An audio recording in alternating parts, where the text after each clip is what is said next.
पहला वर्ज, पर स्त्री के प्रति दोष दर्शन, पर स्त्री के प्रति भोग वृत्ति की भावना बिल्कुल त्याग दे, नहीं भगवत मार्ग में आगे नहीं बढ़ पाएगा। दूसरा, छल कपट आदि करके दूसरे का धन अपहरण करने की बात रखना कभी नहीं होना चाहिए। दिखावा करके, दंभ करके, पाखंड करके किसी भी तरह से दूसरे से धन ऐंठने की इच्छा रखना, फिर आप वैष्णव पद्धति में फिसल जाएंगे, आगे नहीं बढ़ पाएंगे। तीसरा, किसी की भी निंदा करना नहीं करना है। पर निंदा बिल्कुल ना सुननी है ना करनी है। अगर वैष्णव धर्म में स्थित रहना है, परमानंद प्राप्त करना है, पहला नियम किसी भी माता बहन के प्रति काम भाव नहीं। दूसरा नियम किसी के भी धन को किसी भी तरह से ठगाई ना करे। तीसरा, पर निंदा ना सुने ना पर निंदा करे। चौथा, जो संतों ने भोजन निषेध किया वो नहीं करना चाहिए। मांस, मद्य, मछली, अंडा और जैसे प्याज लहसुन, इनको त्याज्य। प्याज लहसुन तमोगुणी है, तमोगुणी होने के कारण इसका त्याग किया गया है।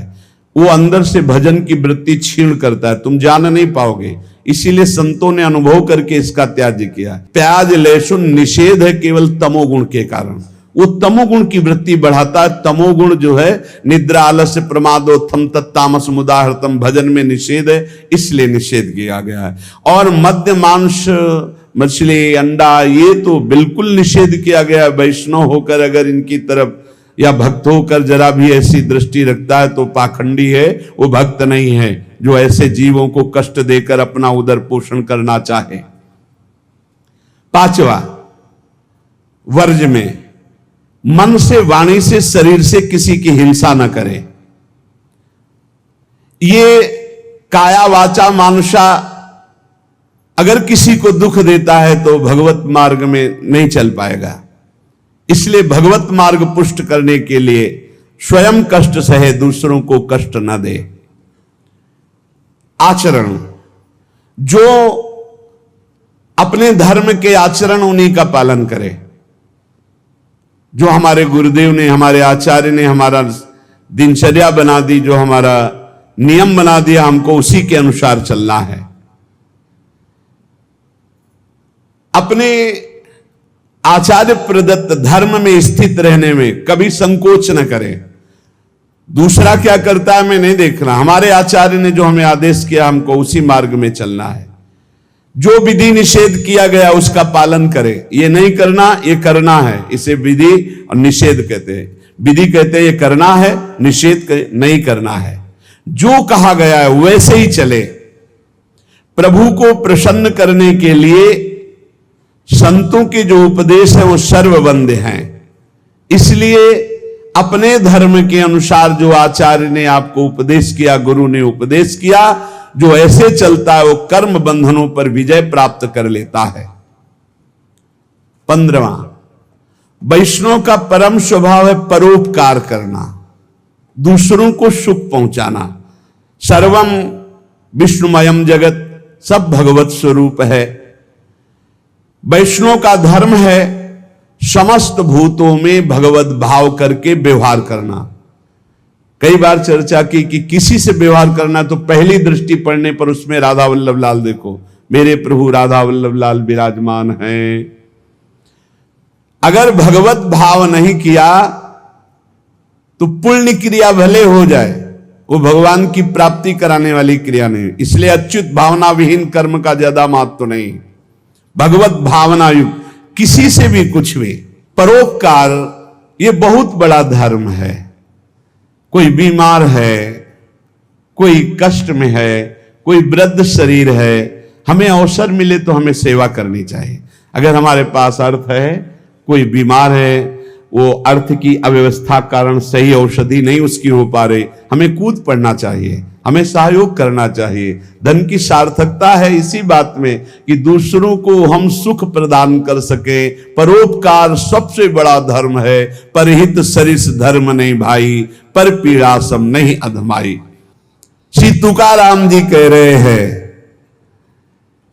पंडित हो या बालक हो, मूर्ख हो या विद्वान हो, जो नाम को पकड़ लेता है वो सब ज्ञान प्राप्त कर लेता है।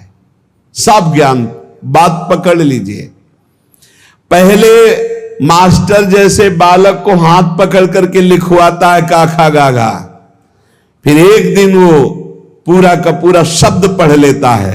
ऐसे प्रारंभ में गुरुदेव साधन बताते हैं, बहुत ही कड़वा लगता है, लेकिन जब वो तो सब ज्ञान उसके अंदर जागृत हो जाता है, सब वैराग्य भक्ति सब अंदर जागृत हो जाता है। क्या जुगनू कभी सूर्य की तेज की समानता कर सकती है? अन्य जितने साधन है सब जुगनू वो भी चमकते हैं, और सूर्य है नाम, नाम की समानता कोई अन्य साधन नहीं कर सकता। इसलिए सूर्य स्वरूप भगवान के नाम का निरंतर गाय, अन्य साधनों की तरफ दृष्टि मत दो। अखिल जगत महासुख से पूर्ण नजर आएगा जिस समय निरंतर नाम चलेगा। लीला मात्र भगवान का ये माया क्षेत्र है, एक लीला मात्र। ऐसे तर जाओगे तुम्हें समझ भी नहीं पड़ेगा, सुख पूर्वक संसार से तर जाओगे। इस माया जाल से समाप्त होने के लिए तुकाराम जी कह रहे हैं, केवल मुख से तुम नाम उच्चारण करो, भवबंधन अपने आप छिन्न भिन्न हो जाएगा। केवल नाम उच्चारण करो। ये बड़े बड़े महापुरुषों के वचन हैं। भाव सिंधु से पार हो जाओगे बिना प्रयास के, सुख पूर्वक यदि नाम जप करोगे। नाम जप की रुचि और बढ़े, इसीलिए ठाकुर सेवा का सौभाग्य मिला है। जैसे जैसे हृदय पवित्र होगा अपने आप नाम जप स्फुरित होने लगता है। तो जब ठाकुर सेवा का तुम्हें अवसर मिले तो जरूर दौड़ भागो, क्योंकि वो नाम जप में प्रीति बढ़ाएगा। ठाकुर सेवा, श्री जी की सेवा, ये तुम्हारे भजन की वृद्धि कर देगी। इसमें कभी ऐसा मत सोचो कि एकांत में बैठकर अगर मैं नाम जप करता तो ठीक था, ये हमको तो सेवा में लगना। सेवा से नाम जप की प्रीति और बढ़ती है। अगर देवालय में सेवा मिले या अपनी कुटिया में ठाकुर सेवा विराजमान करके मिले,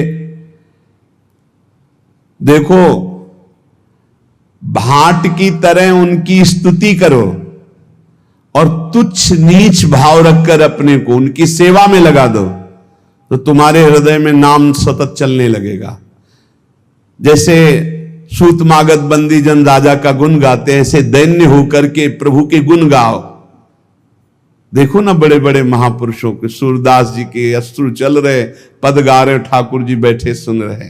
ये भगवत मार्ग है, प्रेमियों का मार्ग है। इसमें अलग दैन्य भाव होकर पद गायन कर रहे और एकदम अपने को नीच समझ करके प्रभु की सेवा में लगे। बड़ी कृपा है जो हमसे सेवा करवा रहे हैं, नहीं तो पापाचरण भी तो शरीर से हो सकते। दो बातें यदि हो रही तो तुकाराम जी कह रहे हैं कि नाम जब बहुत शीघ्रता से निरंतर चलने लगेगा।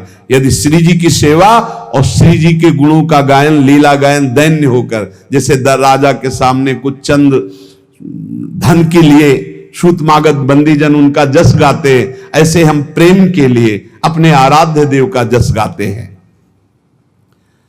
श्री तुकाराम जी कह रहे कि बड़े बड़े देवता भी इच्छा करते कि मृत्यु लोक में मानव देह में हमारा जन्म हो जाए, तो हम ऐसा भजन करेंगे कि भगवान को प्राप्त कर लेंगे, स्वर्ग से भी ऊंची स्थिति प्राप्त कर लेंगे। और तुम मृत्यु लोक के भोगों में फंसकर भगवान को छोड़ रहे हो। तुकाराम जी कह रहे स्वर्ग के देवता इच्छा करते कि कभी भगवान हम पर कृपा करे, हमें मृत्यु लोक में मानव देह दे दे जिससे मैं भजन करके भगवान को प्राप्त करूं, और तुम मृत्यु लोक के भोगों में भगवान के भजन को छोड़ रहे हो। स्वर्ग के देवता स्वर्ग और स्वर्ग के भोग छोड़कर मृत्यु लोक में मानव देह में आकर भजन करके भगवान को प्राप्त करना चाहते हैं। आपको सहज में अवसर मिला मानव देह, अब मृत्यु लोक के भोगों में फंस करके नाम जप मत छोड़ो। इंद्रियां ये कलह करती ही रहेंगी यदि भगवत प्राप्ति नहीं हुई थी। मुझे ये भोग भोगना है, नेत्रेंद्री कहेगी मुझे देखना है, श्रवणेंद्री कहेगी मुझे सूंघना है, जनेंद्री कहेगी मुझे भूंगना। ये सब इंद्रियां, घ्राणेंद्री सूंघने की तरफ, श्रवणेंद्री सुनने की तरफ, भोग इंद्रियां भोगने की। कितनी कलह है। ये कलह तब तक बनी रहेगी जब तक भगवत प्राप्ति नहीं होगी।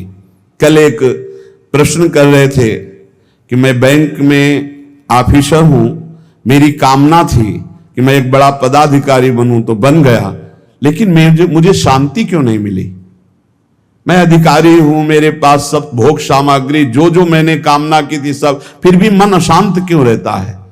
होगा एक ही कारण है, मन को विश्राम भगवान के चरणों से ही मिलेगा।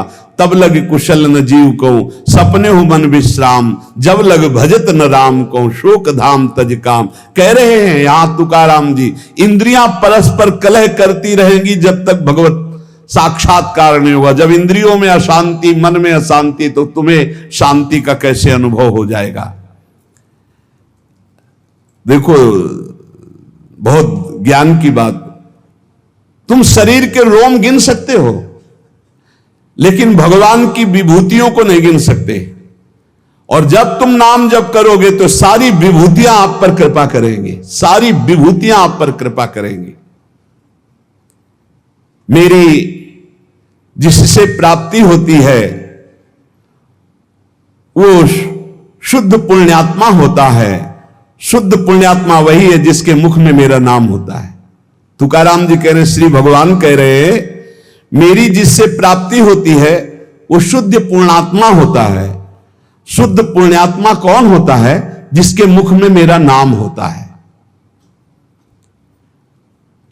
जो मेरा अनन्य गति का होता है, उसी को प्रेम प्राप्त होता है।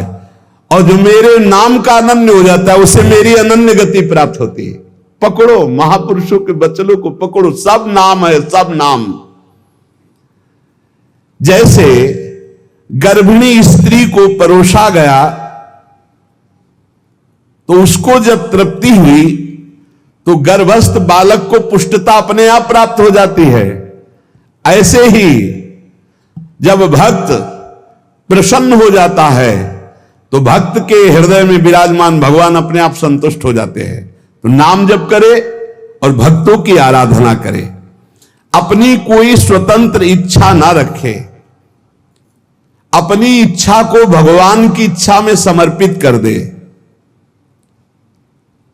माली जल को जिधर ले जाता है उधर ही जल प्रवाहित होने लगता है। हमारे जीवन बगीचा के मालिक हैं भगवान गुरुदेव। जिधर वो हमको ले जा रहे हैं हमको उधर ही बहते चले जाना है। अगर उधर नहीं जाओगे तो प्रवाह फूट पड़ेगा और गलत दिशा की तरफ चला जाएगा। तुकाराम जी कह रहे हैं, मधुर और विशद आनंद देने वाला भगवान का नाम है। देखो जल में भेद नहीं होता, जल सब में गिरता है, लेकिन अपने भावानुसार उसका स्वरूप अलग हो जाता है। जल तो ईख में भी गिरता है तो वही जल मधुर गन्ने का रस बन जाता है, और जल धतूर में भी गिरता है जिससे उसका फल पुष्ट होता है, वो जहर बन जाता है। जल केले में गिरता है जिससे कपूर बन जाता है। जल सीपी में गिरता है तो मोती बन जाता है। जल तो समान भाव से बरसता है लेकिन अधिकारानुसार उसका फल अलग अलग हो जाता है। तो जो उपासक भगवान में डूबा हुआ है वो महामधुर रस, विशद आनंद, विभिन्न विभूतियों का कृपा पात्र बन जाता है। और जो भगवान से विमुख है तो कृपा उनको भी की मानव दे दिया है, पापाचरण करके अपने जहर जैसा जीवन बना लेते हैं, अशांति में जीवन बना लेते हैं। चित्त मगन होकर के जब नाम गुणगान करता है, जब वाणी कंठ अवरुद्ध होने लगता है, शरीर में रोमांच हो जाता है, आंखें अधकुली और अश्रु वर्षा होने लगती है, शरीर में आनंद की लहर तरंगायमान होकर कंपायमान शरीर को कर देती है, ऐसा जब सुख प्रकट होता है तो जीव की जीव दशा नष्ट हो जाती है और वो भगवत स्वरूप हो जाता है। बनावटी नहीं, स्वाभाविक ये स्थिति। जब नाम गुण कीर्तन करते हुए ऐसी मस्ती छाती है, आपाद मस्तक, शरीर के चरण से लेकर मस्तक तक रोमांच हो गया, आंखें अधखुली हैं, चेष्टा रहित है, आनंद जल अश्रु रूप में बरस रहा है और ऐसी लहर आनंद की उठ रही कि शरीर कंपायमान हो रहा है। महासुख अलौकिक रस जब प्रकट होता है ऐसा, तो जीव की जीव दशा नष्ट हो जाती है और अपने स्वरूप में स्थित हो जाता है। संसार में रहते हुए, क्रिया करते हुए कोई कैसे मुक्त हो सकता है बिना अक्रियत्व आए? क्योंकि जो क्रिया करेगा उसका कर्म बनेगा, कर्म बनेगा तो अवश्य में भोक्तव्यम कृतम कर्म शुभाशुभम। तो कह रहे हैं तुकाराम जी, नटनाट्य अवधे संपादिले सोंग। ये जगत का जो नाटक का स्वांग रचा है उस परमात्मा ने रचा है, तुम भी उसी स्वांग के एक हिस्से हो। बस स्वांग मात्र करो, सच्चाई से नहीं। तुम न किसी के सच्चे पति हो, न किसी के पुत्र हो, न किसी के पिता हो, न किसी की पत्नी हो। तुम भगवत स्वरूप हो, स्वांग मिला है, स्वांग करो। और सच्चाई है कि मैं ईश्वर के नाम रूप लीला धाम में निरंतर चित्त को जोड़े। ये सच्चा नहीं है, झूठा है। ना तुम कुछ दिन के जो बने हुए पति हो, ना शाश्वत पति नहीं हो। तुम पहले नहीं थे, बाद में भी नहीं रहोगे, बीच में कुछ दिन के हो, लेकिन शाश्वत है सच्चिदानंद प्रभु। श्री तुकाराम जी कह रहे, नटनाट्य अवधे संपादिले सोंग। ये स्वांग है, ये नट का नाट्य है, बिल्कुल नाटक जैसा करो। सत्य है भगवन नाम, भगवत रूप, भगवत लीला। क्या कोई अंगारों की सेज पर सुख की नींद सो सकता है? तो उत्तर आएगा नहीं। तो क्या खटमल की चारपाई पर सुख की नींद सो सकता है? तो बोले नहीं। तो बोले ऐसे ही भोग वासना, नाना प्रकार की गंदी वासना, ये क्या तुम्हें सुख चैन से सोने देंगी? अनंत जन्मों से जलते हुए चले आ रहे हो, आगे भी जलना पड़ेगा। नहीं, आगे बढ़ो, संसार के मार्ग में नहीं, भगवत मार्ग में, तभी सुख से विश्राम कर। गोस्वामी तुलसीदास जी कह रहे हैं, जाकी कृपा लवलेस ते मति मंद तुलसी दास हूं, पायो परम विश्राम, राम समान प्रभु नाही कहूं। पायो परम विश्राम, आप चैन की नींद। काहू के बल भजन को काहू के आचार, व्यास भरोसे कुंवर के सोवत पाव पसार। चैन की नींद, ये अंगारों की सेज पर पड़ना है, जो भोगों में, जो नाना प्रकार की वासनाओं, मानो खटमल की चारपाई पर। कहां चिंता शोक भय से युक्त कहीं नींद आती है? जब तक देह भाव है प्यारे कि मैं स्त्री हूं, मैं पुरुष हूं, तब तक बंधन को प्राप्त हो।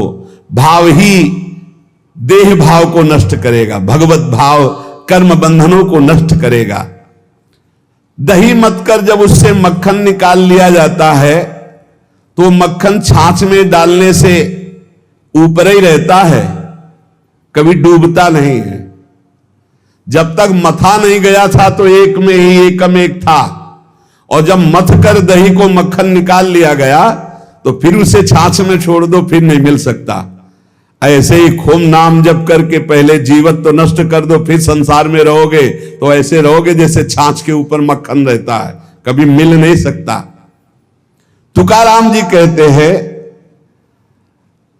दही से पहले मथ करके मक्खन अलग कर लो, फिर मिलाना भी चाहोगे तो चाहे जितना प्रयास करो मिलेगा ही नहीं।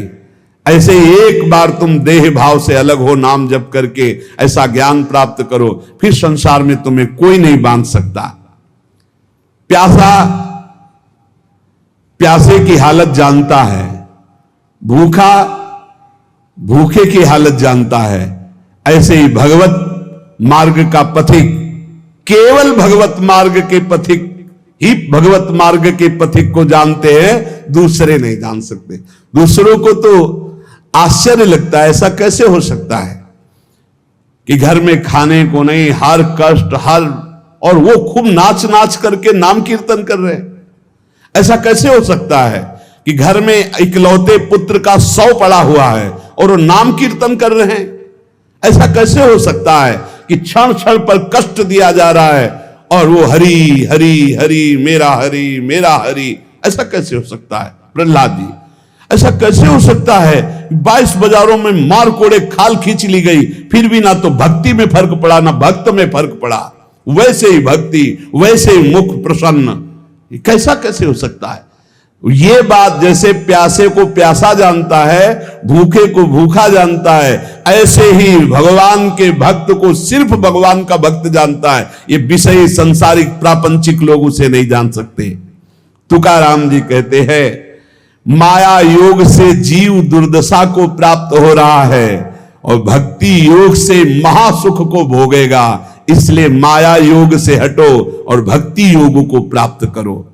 अनित्यम सुखम लोको मिमम प्राप्य भजस्व माम। ये संसार के नाशवान सुख भोगों से मन को हटाओ। लोक के भोग तुम्हें दुर्गति को प्राप्त करा देंगे। प्राप्य भजस्व माम, मुझे भजो। भगवान कह रहे मेरा स्मरण करो। बाटे या जनाचे थोर व आश्चर्य विषय वडिम भूतले जीव। तुकाराम जी कह रहे हैं कि जीव भोगों में फंसकर समय को नष्ट कर रहा है। वो समझ रहा है बड़ा अच्छा समय व्यतीत हो रहा है, लेकिन आगे भयानक दुख आने वाला है। फिर मृत्यु होगी, फिर अन्य योनियों में जाओगे। इसलिए भजन कर लो। पैसा के बल से, भोगों के बल से, पद के बल से तुम काल से नहीं बच सकते। उन्मत्त मत हो, भजन कर लो। तुकाराम जी कह रहे बड़ी दया आ रही ऐसे जीवों पर जो भोगों के बल से, धन के बल से अपने जीवन को नष्ट कर रहे हैं कि समय बढ़िया जा रहा है बड़ी मौज मस्ती से, लेकिन वो आगामी दुख को नहीं देख पा रहे हैं। अरे ये मुझे ना भजे ऐसा कौन सा बल है इनको मिल गया कि निश्चिंत होकर भोगों में पड़े हुए हैं। भगवान को भी दया आती है कि जीव कैसा भूला हुआ है। इनमें कौन सा ऐसा दम है जो अंत काल में तुम्हें काल से बचा सकता है? रुपया में, पत्नी में, पुत्र में, पति में, परिवार में, धन में, किसमें ऐसा बल है जो तुम्हें मृत्यु से बचा सके? जब मृत्यु से नहीं बचोगे तो फिर अगला जन्म होगा, फिर उस योनि में नया। ये कब तक चलता रहेगा? क्या यमदूतों से तुम्हें ये रुपया पैसा बचा लेगा? क्या यमदूतों के दंड से तुम्हें ये नाना प्रकार के शरीर संबंधी लोग बचा लेंगे? नहीं। तो विद्या बचा लेगी, वयस्क बचा लेगी, प्राणियों का रिश्ता नाता तुम्हें बचा लेगा। अरे अब होश में हो जाओ। संसार काल का कलेवा है, इसमें कोई नहीं बचेगा, सब मरेंगे। इसलिए नाम जप कर ले, अपने को बचा ले। बचाना क्या है? देह भाव से हट गए, बच गए। भजन के बल से देह भाव से हट गए तो मृत्यु का प्रवाह देह में होगा, आपका आपके ऊपर नहीं। आप परम पद को प्राप्त हो जाएंगे।